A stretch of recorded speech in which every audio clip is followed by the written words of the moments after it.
Photograph of a man said to be known as Chris, who was reportedly fatally shot sometime early this morning by unknown assailants in Denham town. A 24-year-old man is dead and a man twice his age is on the run following an incident along the Windsor Castle Main Road in St. Mary on Thursday morning.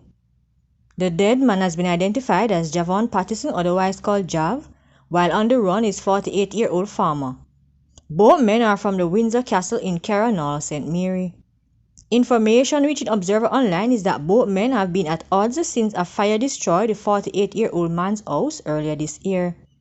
The suspect, it is understood, believed that Patterson had something to do with it.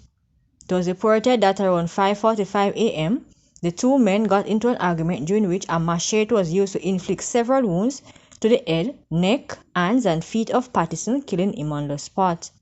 The police were notified and upon arriving saw Patterson lying face down in a pool of blood.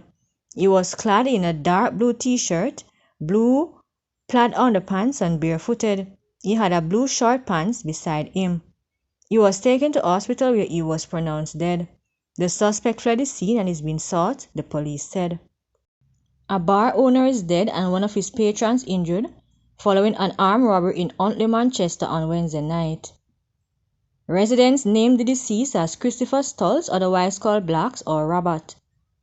Preliminary reports said at about 8:30 p.m., Stultz was at his bar in the northwest Manchester community with patrons when 4 masked gunmen entered and held up the establishment.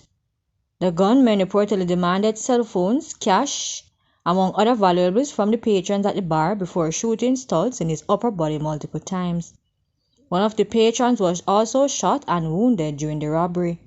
The gunmen reportedly fled the scene in 2 cars. The injured men were taken to hospital where Stultz was pronounced dead and the other man admitted in critical condition.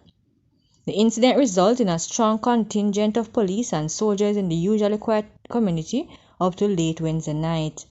Since Monday, Manchester has recorded murders nightly with 3 people being killed up to Wednesday.